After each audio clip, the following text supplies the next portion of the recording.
Hoy vamos a llegar al capítulo 20 de Segunda de Samuel. Y el capítulo 20 es un capítulo interesante porque nos trae vamos a intentar llegar al 22, pero nos trae varias historias como pequeñas, interesantes, que parecen como pedacitos de telenovela.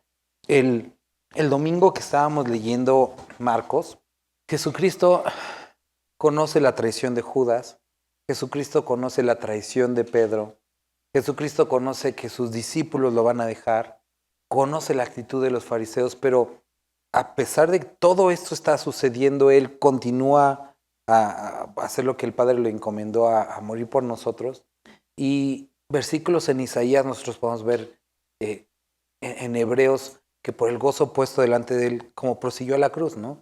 Entonces es algo hermoso cuando podemos ver la omnisciencia de Dios, que Él sabe qué es lo que va a suceder y camina y toma decisiones. Yo a veces pienso como que eso va a ser bien padre, tomar decisiones basadas en conocimiento, ¿no? Sabiduría y conocimiento. Desafortunadamente para nosotros no siempre vamos a saber qué es lo que pasa mañana. Nos gustaría poder decidir basado en esa información.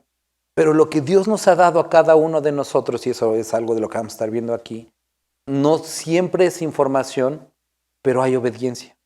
Y mientras nosotros caminemos en esa obediencia, estaremos protegidos, no importando qué es lo que suceda el día de mañana. Y eso lo vuelve, a lo mejor no nos descubre todo el panorama, pero podemos encontrar paz en eso. Vamos al capítulo 20. Dice que aconteció que se hallaba allí un hombre perverso. Si recuerdan, la semana pasada nos quedamos en un conflicto entre Judá, Benjamín, e Israel, que eran las otras 10 tribus, que ellos de alguna forma eran los que habían hecho venir a David. Y David habla con los de Judá y Benjamín les dice, oigan, pues yo soy de como de su casa y no me hablaron y todo eso, ¿no? ¿Se acuerdan? Ok. Entonces, vamos a leer nada más el versículo 49. Aquí todos los hombres de Israel vinieron al rey y le dijeron, ¿por qué los hombres de Judá, nuestros hermanos, te han llevado y han hecho pasar el Jordán al rey y a su familia, a todos los siervos de David con él? Y todos los hombres de Judá respondieron a todos los de Israel, porque el rey es nuestro pariente, más ¿por qué os enojáis vosotros de eso? ¿Hemos nosotros comido algo del rey? Entonces nos quedamos en ese conflicto, ¿no? Supuestamente los que lo iban a apoyar inicialmente, bueno, aquí está. Vamos a leer capítulo 20, versículo 1. ¿Me podría ayudar alguien a leer el 1 y el 2? Entonces, como vimos, estaban peleando porque ¿por qué lo hicieron venir al rey y todo eso? Nosotros queríamos hacerlo y al final ni siquiera lo hicieron, ¿no? Una persona que lo describe aquí como perversa incitó a todo el pueblo a abandonar al rey y se fueron.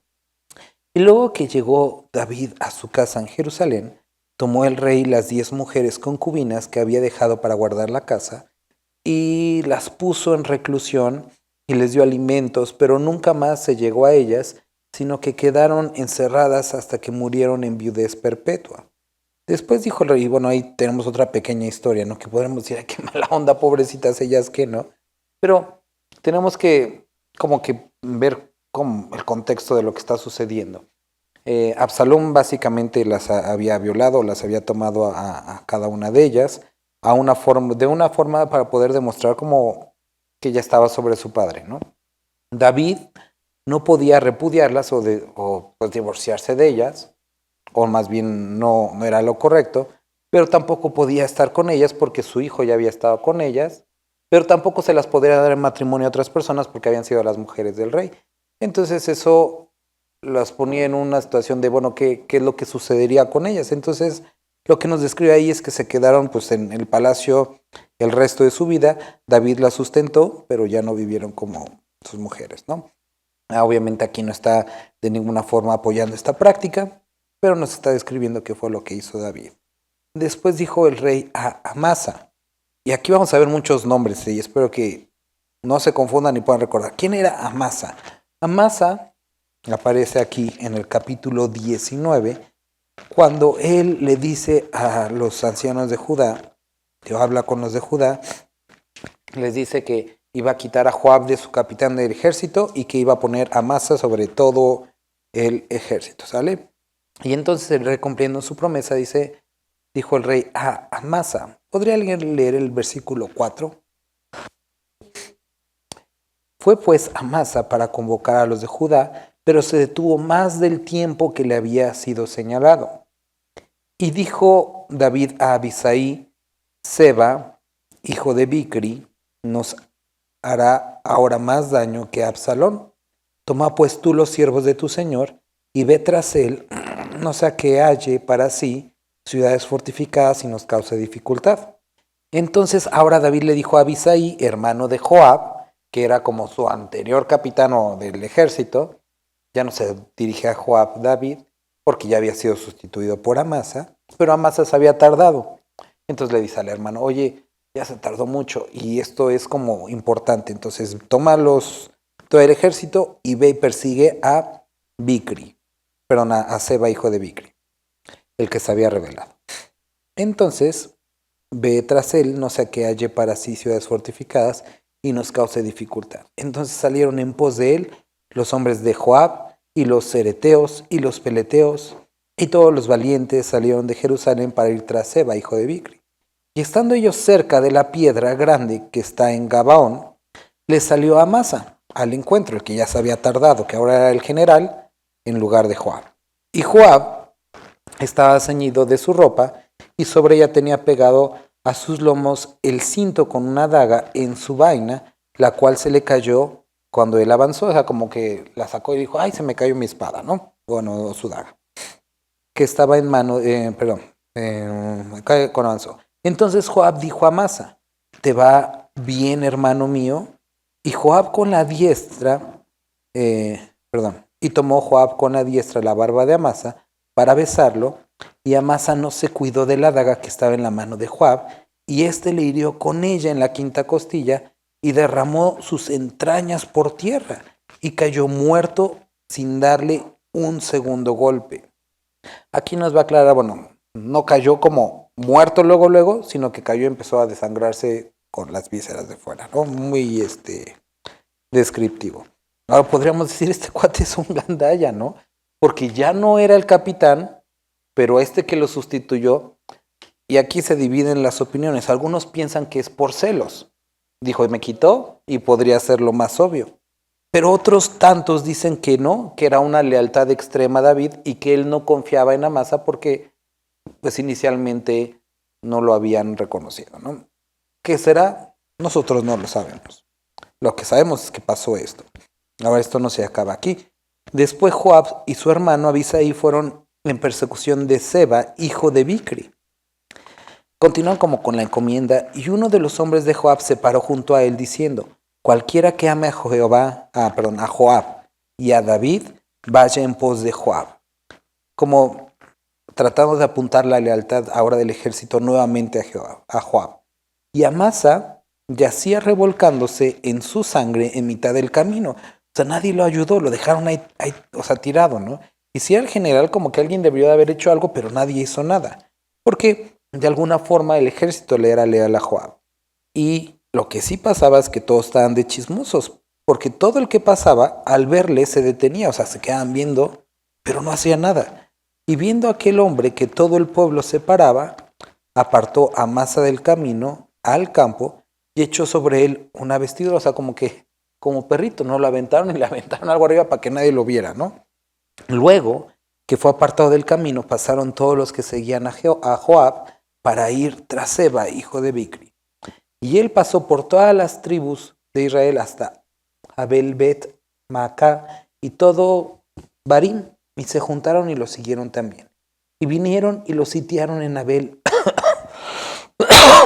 Bet y Maaca, y pusieron baluarte contra la ciudad, y quedó sitiada, y todo el pueblo que estaba con Joab trabajaba para derribar la muralla.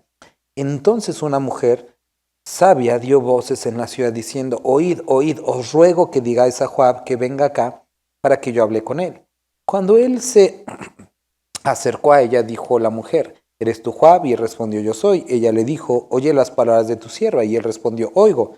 Entonces volvió ella a hablar diciendo, antiguamente solían decir, quien preguntare, pregunte en Abel, y así concluía cualquier asunto. Yo soy de las pacíficas y fieles de Israel, pero tú procuras destruir una ciudad que es madre en Israel. ¿Por qué destruyes la heredad de Jehová? Joab respondió diciendo, nunca tal me acontezca que yo destruya ni deshaga. La cosa no es así. Mas un hombre del monte de Efraín que se llama Seba, hijo de Bicri, ha levantado su mano contra el rey David. Entregad a ese solamente y me iré de la ciudad. Entonces llega Joab, está como destruyendo la ciudad y todo el ejército lo sigue, pues obviamente se genera, pero aquí me gustaría que pensaran en este concepto que muchas veces, o bajo el cual muchos se han excusado, sucedió durante el Holocausto, ¿no? Muchos de los nazis o generales nazis que declararon en los juicios de Nuremberg dijeron que actuaron bajo, pues, comando, o sea, porque les mandaron hacer lo que tenían que hacer, ¿no? Y de alguna forma justificaban sus obras, los asesinatos en que estaban cumpliendo órdenes. Y nosotros tendríamos que preguntarnos si nosotros podemos caer en esa conducta de decir, bueno, es que lo hice porque me dijeron. Y ese es el error que podemos encontrar en algunos creyentes cuando dicen, bueno, es que el pastor nunca me dijo nada, o hijos que dijeron, es que mis papás me obligaron o me dijeron. Y aquí nosotros, me gustaría que consideraran esto mientras seguimos leyendo. Una mujer lo confronta, dice que era una mujer sabia, y está contrastando la sabiduría de la mujer contra la imagen de un Joab que actúa impulsivamente en enojo, en ira, ¿no? Y está destruyendo una ciudad y lo hace reflexionar, oye, estás destruyendo algo que es de Dios. Y él dice, no, yo no quiero hacer eso. Lo único que quiero es que me entreguen a este hombre que es perverso, lo cual pudo haber hecho desde el principio, pero no lo hizo. Hubiera sido lo más lógico, pero no lo hizo. Entonces, esta mujer va con toda la ciudad, bueno, se acerca a los líderes de la ciudad, y nosotros vemos aquí, dice que la mujer, en el versículo 21, entregad solamente y miré de la ciudad. Y la mujer dijo a Joab, he aquí su cabeza será arrojada desde el muro. La mujer fue luego a todo el pueblo con su sabiduría, y ellos cortaron la cabeza de Seba, hijo de Bicri, y se la arrojaron a Joab, y él tocó la trompeta, y se retiraron de la ciudad, cada uno a su tienda. Y Joab se volvió al rey a Jerusalén. Ahora recuerden, la ordenanza del rey había sido, traigan a este cuate, ¿no? Al malvado. No les dijo vayan y destruyan ciudades ni nada de eso. Entonces regresan ya con la cabeza, ¿no? Así quedó Joab, me salté eso. Y le arrojaron a Joab, él tocó la trompeta y se retiraron de la ciudad, cada uno a su tienda, y Joab se volvió al rey a Jerusalén.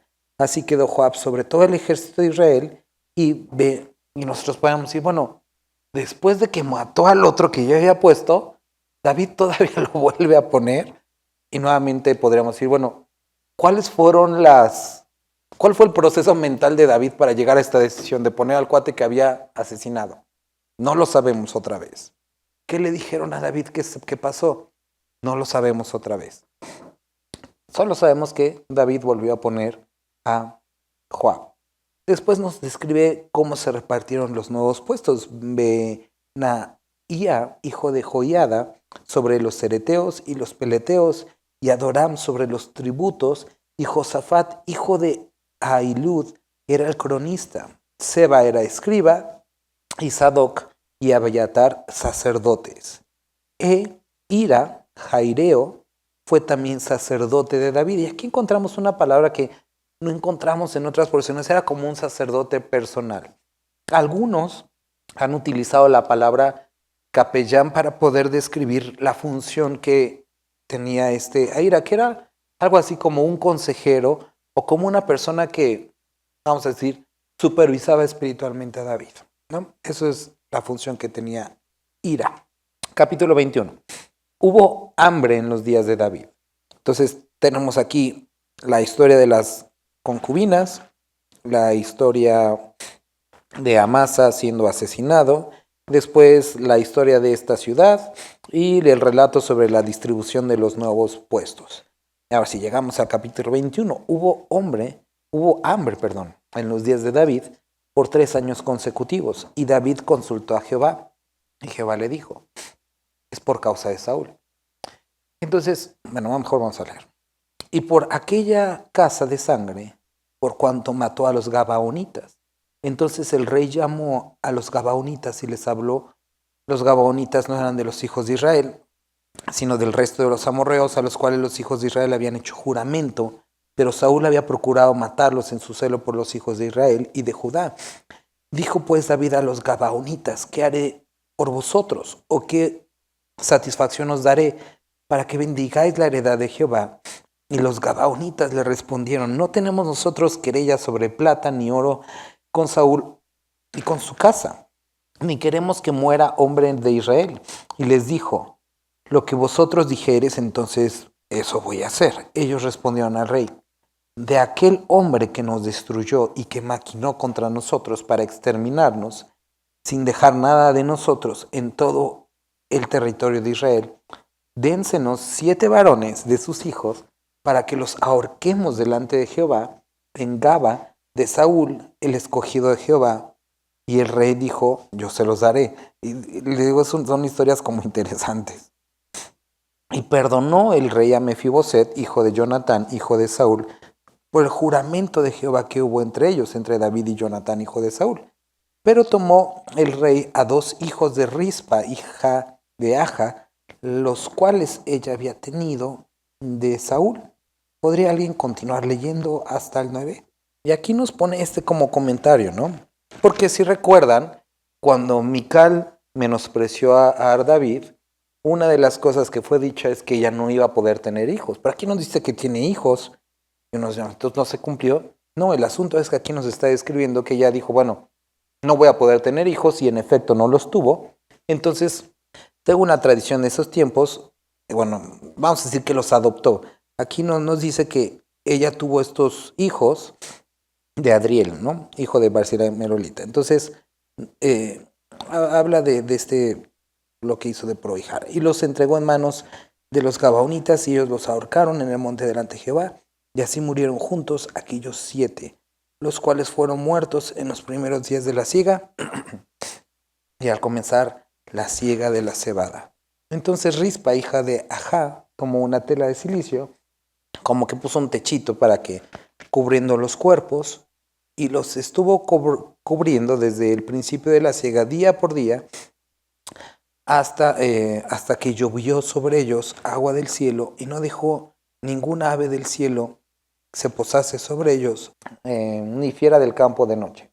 Y fue dicho a David lo que hacía Rispa, hija de Aja, concubina de Saúl. Entonces David fue y tomó los huesos de Saúl y los huesos de Jonatán su hijo, de los hombres de Jabes de Galat, que los habían hurtado de la plaza de Bet-San, donde los habían colgado los filisteos, cuando los filisteos mataron a Saúl en Gilboa, e hizo llevar de ellos los huesos de Saúl, los huesos de Jonatán su hijo, y recogieron también los huesos de los ahorcados, y sepultaron los huesos de Saúl y de su hijo Jonatán en la tierra de Benjamín, en Sela, en el sepulcro de Cis, su padre. Hicieron todo lo que el rey había mandado, y Dios fue propicio a la tierra después de esto. Okay. Entonces, para que podamos entender esta historia, lo que sucede es que cuando nosotros regresamos muchos capítulos anteriores y regresamos nuevamente hasta el libro de Josué, que estuvimos leyendo hace ya varios meses, en el libro de Josué nosotros encontramos a los Gabaonitas, astutos, que fingen que vienen de lejos y engañan porque no consultaron a Jehová, y entonces Josué hace un pacto con ellos. El pacto era que no los iba a destruir, pero juraron en nombre del Señor, en nombre de Dios, ¿no? Entonces pues Josué dijo, pues ya no puedo hacer nada, porque ya les prometí, ya les juré. Y entonces dice que ellos se hicieron siervos de los de Israel, como de ahí en adelante. Después aquí en el capítulo 21 nos dice, o nos relata un hecho, que Saúl quiso exterminarlos, o sea, como un genocidio, o sea, quería destruir a todos los que fueran gabaonitas. Este relato no lo vemos o no lo tenemos en ninguna parte de la Biblia más que aquí. Entonces no conocemos los detalles. Lo que sabemos es que David, cuando los gabaonitas le dicen esto, no lo cuestiona, entonces lo recuerda, lo tenía presente. Fue algo que hizo Saúl durante su durante su reinado. Y dice que la razón por la que lo hizo Saúl era porque tenía celo por los hijos de Israel. De alguna forma decía, los de Israel son mejores, o había algo que lo hacía odiar a los gabaonitas y por eso intentó exterminarlos. No lo hizo porque, bueno, aquí vemos alguno. Ahora, aquí resulta algo muy interesante, que pasa un año, y con eso dice, hubo hambre en los días de David por 3 años consecutivos. Pasa un año y David dice, bueno, algo salió mal, ¿no? Pasan 2 años y no sigue el hambre. Pasan 3 años y entonces David pone a pensar que hay algo diferente o algo raro en esta hambre. Y entonces consulta a Jehová. Ahora, los gabaonitas, aquí nos los vuelve a recordar, ellos no eran del pueblo de Israel. Pero por causa de ellos, él estaba haciendo que el pueblo de Israel tuviera hambre. Otra cosa, podríamos decir, bueno, el pueblo de Israel, ¿qué culpa tiene de lo que había hecho Saúl? Saúl ya estaba muerto. O sea, de hecho ya estaba bien muerto. ¿Por qué no los castigó en tiempo de Saúl? ¿Por qué hasta este momento en el tiempo de David? ¿Y por qué castigar al pueblo de Israel? Por una promesa que se hizo truculentamente, o sea, los engañaron, que bueno, ahí cuando estuvimos leyendo la historia, sí los engañaron, pero fue culpa del pueblo de Israel por no consultar a Jehová, porque Dios ya les ha dicho que exterminaran todo. Pero pasan varios cientos de años y aquí estamos. Ahora, esta historia creo que nos ayuda mucho a entender lo que estamos leyendo desde el 20 y nos va a dar mucho más luz cuando entremos al 22, que es una oración de David. Miren, hay muchas cosas, muchísimas cosas que nosotros no sabemos acerca de lo que las personas... O sea, no sé si alguna vez te has quedado con esa sensación de que alguien te miente y que lo ves o la ves a los ojos y te miente, o sea, y tú dices que no sé cómo demostrarlo, pero tengo esa sensación, pero no puedes hacer nada. Y a veces pensamos, por otra parte, que no va a haber justicia, que no va a haber repercusión, que no va a haber consecuencia. Podemos llegar a pensar que el injusto se sale con la suya. O si es nuestro caso, podemos llegar a pensar que nos vamos a salir con la nuestra. Pero en el capítulo 20 nos pone, por ejemplo, lo que le sucedió a las concubinas, lo que sucede con Amasa y lo que sucede con el hijo de Bicri. Y hay muchas cosas que no se saben acerca de las historias, las motivaciones y todo esto. Pero lo que nosotros podemos tener la seguridad, ya tendríamos que regresarnos hasta Génesis capítulo 18, cuando Abraham, hablando con Cristo, en una cristofanía, una aparición de Cristo en el Antiguo Testamento, dice, ¿acaso no el juez de toda la tierra hará lo que es correcto, hará lo que es verdadero, hará lo que es justo? Y responde afirmativamente, por supuesto que sí. Entonces nosotros podemos ver que en esta promesa que había sucedido varios cientos de años antes, Dios la tomó muy en serio. Y aunque no era el pueblo de Dios, Dios lo tomó muy en serio. Era una promesa en la que el pueblo de Dios había empeñado el nombre de Dios y había prometido algo, al punto en el que Dios trajo consecuencias sobre el pueblo, no irreversibles, sino que podían ser cambiadas si ellos hacían algo. Podríamos aquí decir, bueno, ¿y estos que fueron colgados porque ellos qué culpa tenían? Podríamos decir también de Amasa, bueno, ¿y que no hubo justicia para él? Y podríamos tener muchas preguntas acerca de todo esto de lo que estamos viendo aquí. Ahora, sería muy fácil contestar, porque muchas veces utilizamos este tipo de versículos, lo cual es cierto, ¿no? Para poder como facilitarnos la explicación y decir, bueno, Dios tiene planes mejores, ¿no? Y con eso como que nos zafamos de cualquier explicación. O decimos, bueno, es que Dios sabe. Y es verdad, por supuesto que es verdad. Pero algo de lo que nosotros tenemos que ver aquí es lo que nos está describiendo. Dios estaba trayendo justicia sobre estas personas. Vuelvo a repetir, no eran del pueblo de Israel, pero Dios estaba trayendo justicia. La justicia era para ellos, pero también era porque quería del pueblo de Israel algo. Pudiera ser, y voy a decir un pudiera ser, que como lo habíamos visto, la familia de Saúl estaba trayendo constantes problemas sobre Israel, sobre el reinado de David. Y entonces Dios iba a traer justicia a los gabaonitas, pero iba a quitar a esta descendencia que estaba haciendo algo. No lo sabemos, pero Dios sí lo sabe. Pudiera ser que Amasa iba a traicionar a David. Pudiera ser, no lo sabemos. Pudiera ser que a través de esto Dios también quitó a David todas estas concubinas que estaban, no era cosa de ellas, sino David no era lo que tenía que hacer como rey de Israel. Pero vemos que en todas estas cosas que parecen aisladas, Dios estaba resolviendo pequeños asuntos en la vida de David, en el reino de Israel, con la población en general y trayendo también justicia, ordenando los caminos de varios al mismo tiempo, con eventos similares. Vamos al capítulo 22 y vamos ahorita a seguir hablando de esto. Sé que nos faltó del 15 al 22 del capítulo pasado, pero habló David a Jehová las palabras de este cántico, el día que Jehová le había librado de la mano de todos sus enemigos y de la mano de Saúl, y dijo: Jehová es mi roca y mi fortaleza y mi libertador, Dios mío, fortaleza mía, en él confiaré. Y como rey pudiera confiar primero en el área personal, que es, no sé, su capacidad militar, su fuerza. Aunque aquí había un problema. Vamos a leer el versículo del capítulo pasado. Volvieron los 15, los filisteos a hacer la guerra a Israel, y descendió David a sus siervos con él y pelearon con los filisteos, y David se cansó porque ya estaba grande. Isbi Benob, uno de los descendientes de los gigantes, cuya lanza pesaba 300 siclos de bronce, y quien estaba ceñido con una espada nueva, trató de matar a David. Y David ya había matado gigantes. Mas Abisai, hijo de Sarbia, llegó en su ayuda e hirió a los filisteos y lo mató. Entonces los hombres de David se juntaron, de David le juraron diciendo: nunca más de aquí en adelante saldrás con nosotros a la batalla. No sé que apagues la lámpara de Israel. Y aquí David en el versículo 1 dice: Jehová es mi roca, mi fortaleza, mi libertador, Dios mío, fortaleza mía.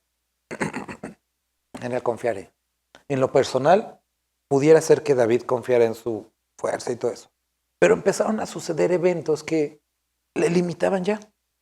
Pudiera ser que en algún momento pensó que su fuerza estaba en el ejército. Pero vemos todos estos movimientos de traiciones. O en su familia. Y vemos que sus hijos lo traicionaron. Y pudiéramos nosotros de la misma forma pensar: ¿dónde está mi fuerza? Muchos de nosotros sabemos, hemos leído, recitado versículos como: alzaré mis ojos a los montes, ¿de dónde vendrá mi socorro? Y decimos: mi socorro viene del Señor. Pero es en serio. Y hacemos las mismas preguntas siempre, pero el día de hoy me gustaría que pudiéramos acercarnos hacia esas carencias o necesidades que tenemos, considerando el ejemplo de los gabaonitas. No se describe que hubo un clamor de los gabaonitas. No se describe que ellos pidieron, que se acercaron a David. Simplemente Dios tuvo memoria.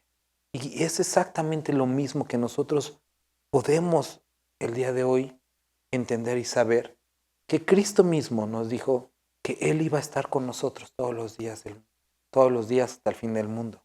Que confiáramos en Él, que íbamos a tener aflicción, pero que Él había vencido al mundo. Podemos recordar y confiar en promesas como: aunque tu padre y tu madre te dejaran, yo nunca te voy a dejar. Vemos la constante ayuda y cercanía de Dios para con nosotros. Y pudiera parecer, como en el caso de los gabaonitas, que esto había pasado muchos años, pero Dios trajo justicia. Pero es importante llegar a este punto en el que dejemos de confiar y de buscar tomar las situaciones que no están en nuestras manos como si estuvieran en nuestras manos. Y cuando llegamos a asuntos como esos, en los que no sabemos la verdad, en los que no sabemos la motivación, en el que no sabemos las razones, Dios sí las sabe. Y podemos entregárselas a Él, dejando toda nuestra angustia sobre Él, y que Dios haga las cosas. Pasó algo bien chistoso en la casa, y ahorita, me gustaría también con dos comentarios acerca de esto, porque no debemos caer en el riesgo de espiritualizar y de encontrarle místico a todas las cosas que nos suceden. O sea, si yo salgo y se atraviesa un pájaro, o sea, no voy a decir como: ¿y ese pájaro qué? ¿Y qué será una señal? O sea, hay cosas como que simplemente pasan, ¿no? como en el caso de David, o sea, un año de hambre, bueno, dices, a veces pasa. Bueno, en esa época, ¿no? Pero ya cuando son 3, David entendió que había algo raro ahí y entonces consultó a Jehová. No quiere decir que lo último que hagamos es consultar a Jehová, tampoco estoy diciendo eso. Simplemente que vemos aquí la sabiduría de David para preguntarse, bueno, Dios, ¿qué está sucediendo? Ahora les decía, pasó algo chistoso en mi casa, porque hace como 3 semanas o 4 semanas, ya no estoy muy seguro, llegó un gato. A mí me chocan los gatos, la verdad. Ya estoy en paz con todos los animales, menos con los gatos, porque me mordió uno de chiquito. Y me mordió uno de chiquito, y el asunto fue que como mi mamá era muy aprensiva, no sé, me hizo todo un rollo y me dijo, te voy a vacunar contra la rabia, y son en la panza las inyecciones, y yo estaba bien asustado, y durante una semana entera estuvimos yendo a la casa del dueño del gato para saber que no tenía nada, y ya, como saltarnos el problema, ¿no? Entonces el chiste es que llegó un gato a la casa, y yo lo vi y lo traté de correr, pero el gato no se iba. Y entre más lo corría, sí se me metía entre las piernas y se restregaba, o sea, como muy cariñoso el gato. Yo dije, ¿qué onda con este gato? Le eché agua, no se fue. Y entonces le dije a mi esposa, no le hablen, no le den agua, no le den nada, se tiene que ir. Pasaron 3 días y no se iba el gato. Y me senté un día y mi esposa me lo acordó apenas, le dije, ¿por qué Dios habrá traído este gato? O sea, lo cual fue a lo mejor un comentario como en ese momento absurdo, porque dije, bueno, yo no sé por qué, yo dije, ¿por qué Dios trajo un gato si no me gustan los gatos? El chiste es que la semana pasada mi esposa estaba jugando con el gato. Bueno, ya me salté mucho de la historia. Terminé dándole de comer al gato, porque dije, bueno, Dios dice que seamos buenos con los animales, le di de comer y ya se quedó el gato ahí. La semana pasada, jugando mi esposa con el gato saltó y rasguñó a mi hijo. Y me acordé de esa experiencia y dije, chin, pues no es nuestro, no tenía intenciones que se quedara, aunque le di de comer, y ahora tengo que esperar a ver si tiene rabia o no tiene rabia. Y fue así una semana torturosa, todos los días, no te vayas gato, que hoy estálo checando, que no tenga nada, y ahora el gato que quería que se fuera, ahora lo tenía que tener ahí. Ya pasaron los primeros 3 días, los 5 días, ya. Y después a los 5 días, el gato saltó sobre mi esposa y jugando la arañó. Y yo, otros 5 días, que se cumplen mañana jueves. Y mi esposa me dijo, ¿te acuerdas que me dijiste para qué Dios trajo ese gato? Y me dije, sí, sí me acuerdo. ¿Será para probar tu confianza? Me digo, puede ser. A donde voy con esta historia es que hay asuntos en nuestra vida que pudieran, o sea, que sí son como simplemente cosas que suceden, ¿no? Causalidad. Pero hay ciertas cosas que Dios tiene preparados para probar o para arreglar ciertos detalles en nuestra vida. Se me hizo muy curioso que, lo digo obviamente con respeto, pero durante el funeral de nuestra hermana, la mamá de nuestra hermana Fer, el día domingo, Dios me permitió poder compartir y pues estaba compartiendo, llegamos al mensaje de fe, compartí el mensaje de fe y le dije, vamos a orar para que los que quieran entregar su vida a Dios lo hagan en este momento. Y justo cuando empecé a orar empezó a sonar la alerta sísmica, ¿no? Y bien chistoso que todos los de la iglesia se salieron, se quedaron los que no eran de la iglesia, pero iban para allá para abajo. Bueno, casi todos, no voy a levantar falsos, casi todos, ¿no? Y son esas cositas que uno dice, bueno, ¿por qué ahorita, no? Obviamente no voy a decir que el enemigo hizo que temblaran nomás para que no recibieran. El asunto es que hay cosas que simplemente son, pues, se juntan los momentos. Hay cosas que Dios tiene cosas, o sea, como que enseñarnos. Y les preguntaba a los jóvenes hace 2 semanas acerca de este asunto y les decía, miren, no todas las cosas van a tener sentido para nosotros, pero sí podemos en cada área de nuestra vida buscar glorificar a Dios. Y ese es el asunto de este capítulo. No siempre vamos a entender, no siempre le vamos a encontrar lo espiritual y bonito a las cosas. No siempre se puede, pero necesitamos estar abiertos a que Él gobierne cada aspecto de nuestra vida, no importando si es bueno, no importando si es malo, no importando si no entendemos, pero que podamos tomar la decisión de, Dios, tú eres mi roca, mi fortaleza, mi libertador, mi escudo y el fuerte de mi salvación, mi alto refugio, Salvador mío, de violencia me libraste. Invocaré a Jehová, quien es digno de ser alabado, y seré salvo de mis enemigos. Empieza a describir aquí y utiliza esta palabra del versículo 5, me rodearon ondas de muerte y torrentes de perversidad. David se sentía conmigo. Era un hombre fuerte, un hombre hábil, pero él llegó al punto de tener miedo de todo esto. Y hay circunstancias en las que nosotros podemos experimentar ese miedo y a lo mejor esta zozobra de no entiendo qué está pasando. Y hay un chorro de cosas, o sea, que a veces nos pasan, que a veces, no sé si les ha pasado que dicen, mejor ni hubiera dicho nada. Y a veces decimos que no, pero pareciera que confiamos en el karma, porque decimos, no digas nada para balancear. O sea, obviamente no es nada de eso. Pero David tenía esa zozobra aquí. Dice, ligaduras del Seol me rodearon, tendieron sobre mí lazos de muerte. En mi angustia invoqué a Jehová y clamé a Dios, y él oyó mi voz desde su templo.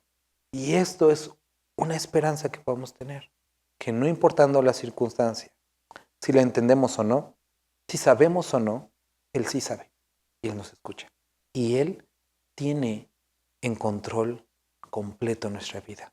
Decía el pastor Chuck, no hay nada que no pase bajo el filtro del amor de Dios. Nada que nos pase, que no pase bajo el filtro de su amor. Todo lo filtra Dios, todo tiene que ver con Dios.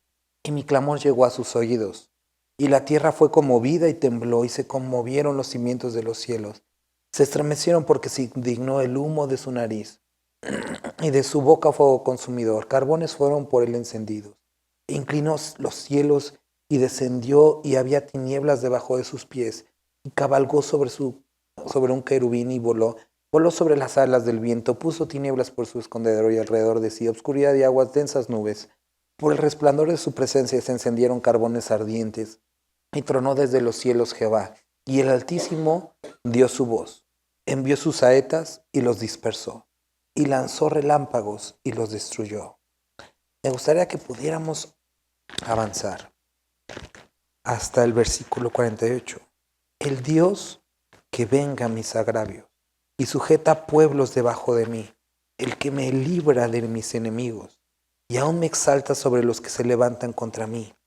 Me libraste del varón violento, por tanto yo te confesaré entre las naciones, oh Jehová, y cantaré tu nombre. Él salva gloriosamente a su rey y usa de misericordia para con su ungido, a David y a su descendencia para siempre. Esta porción nos describe un principio. Dios había hecho una promesa a David que tenía que ver con su función, que tenía que ver con lo que Dios le había encargado en esta tierra. Y Dios no iba a permitir que el plan que Él tenía para David lo frustrara a ninguna persona. Es decir, a cada uno de nosotros Dios nos ha dado un propósito en esta tierra. Y ese propósito que Él nos ha dado no va a ser frustrado. Pudiera parecer a veces que nuestra insensatez, nuestra necedad lo está echando a perder, pero aún Dios nos libra de nuestra propia insensatez. Mientras nosotros caminemos en ese propósito, mientras nosotros caminemos en aquello que Dios nos encomendó, nada puede frustrarlo. Y aquí David sabía y entendía, Dios me ungió como rey, nadie me puede quitar, porque Él me puso, solo Él. Y esto es algo que nosotros podemos tener hoy de gran confianza. Hace tiempo me decía mi esposa, ya varios años, hubo una situación en la iglesia en la que nos estaba preocupando y me decía, ¿qué no te preocupas por lo que pueda pasar? Y le digo, hace unos días sí, porque no me quiero ver espiritual. Yo le dije, sí, o sea, hace unos días sí estaba muriéndome, ¿no? de miedo. Pero yo le decía, y era verdad, pero hoy entendí que no es mi iglesia, es su iglesia, que son mis hermanos, pero son sus hijos. Él los ama más y que mi labor es simple, enseña la palabra. Es simple y se limita a eso. ¿Los tengo que animar? Por supuesto. ¿Tengo que orar? También. Les tengo que dar consejo cuando me lo permitan. Pero hasta ahí. No cambio corazones, no transformo vidas, no hago milagros, no salvo a las personas. Eso lo hace Él. Y eso hace nuestra vida mucho más llevadera. Cumple el propósito que Dios te ha dado. Sé fiel en lo que te ha puesto delante. Muchos quieren alcanzar naciones, pero pudiera ser que lo que está más inmediato lo estamos siendo a lo mejor negligentes. Nuestra casa, nuestras familias, lo personal. No quiere decir que no nos enfoquemos o no podamos ir a otras cosas, pero hagamos lo que Dios ha puesto delante de nosotros. Confiemos en que si Él nos ha puesto, nos ha dado una labor, Él nos va a capacitar, Él nos va a instruir, Él nos va a dirigir, Él nos va a dar el poder necesario para hacer aquello que Dios nos ha dado, nos ha puesto delante. Y toda obra del enemigo, porque también tenemos que saber lo que lo hay. Hemos hablado en otras ocasiones. Nuestra lucha no es contra carne y sangre, sino contra principados y potestades. Toda aquella obra del enemigo que se intente levantar contra el propósito de Dios va a ser frustrado. No por nuestra habilidad, por nuestra fuerza, sino por su poder. Quiero terminar con esto. Pablo, cuando fue llevado a Roma, o iba en camino a Roma, el barco en el que iba naufraga, estaba a punto de naufragar, y las personas despiertan a Pablo y les dicen, ¿que no temes por tu vida? Y Pablo dice, el Dios de quien soy y a quien sirvo estuvo conmigo el día de hoy. Y me ha dicho que no me voy a morir y que ninguno de los de aquí me los ha concedido a todos ustedes. Y entonces dice, vamos a comer. Y en medio del naufragio dice que Pablo oró por la comida y les dio de comer. Eso no quitó que el barco se hundiera y que tuvieron que nadar. Eso no quitó nada, no cambió el escenario. Pero vemos a un Pablo completamente, a pesar de que no sabía las condiciones, confiado en lo que Dios le había prometido. Y entonces llega a tierra, y no sé si recuerdas el relato, estando en tierra, empiezan a hacer una fogata, y haciendo la fogata, Pablo toma un madero y lo pica una serpiente. Y las personas que estaban ahí dicen, esto ha de ser malísimo, porque habiéndose librado del naufragio, los dioses no lo perdonaron y ahora una víbora lo va a matar. Y dice que todos estaban esperando a ver el momento en que se cayera. Y yo creo que debe haber sido bastante frustrante para Pablo eso, ¿no? No nos dice obviamente que haya dudado ni nada, pero yo pensando como a lo mejor un poco menos espiritual hubiera dicho, China, a lo mejor escuché mal, pero cambió de repente la perspectiva de las personas de decir este hombre es muy malo a decir estos son dioses, porque lo picó y no le pasó nada. Y vemos lo voluble que es la sociedad, lo voluble que son los que nos rodean, los comentarios. Pero aquellos que ponemos nuestra esperanza en Dios, podemos vivir tranquilos a pesar de las circunstancias. Puede parecer una frase muy de cliché, pero a veces simplemente dejarse llevar, caminar, seguir la nube y dar los pasos que Dios está poniendo delante de nosotros. Y Él va a hacer. ¿Vale? Vamos a orar aquí. Padre, gracias te damos por esta porción. Quiero rogarte y agradecerte por cada uno de mis hermanos y hermanas que el día de hoy están aquí. Dios, te ruego que recompenses su fidelidad. Padre, gracias porque todos los que están aquí han puesto a un lado compromisos, tiempo, descanso, porque han encontrado valor en esos tiempos contigo. Y te ruego, Padre, que traigas mucho fruto, que este acto de amor hacia ti pueda ser recompensado, Señor. Padre, fortalécelos. Y te ruego que esta palabra que leímos hoy, si hay alguien aquí con incertidumbre acerca del futuro, incertidumbre acerca de los que les rodean, de circunstancias que parecía que no están bajo control, que cada uno de los que estamos aquí podamos descansar en tu soberana mano, Señor, y que podamos confiar en que tenemos un Dios que nos ama y que todo lo puede y que es fiel y que cumple sus promesas.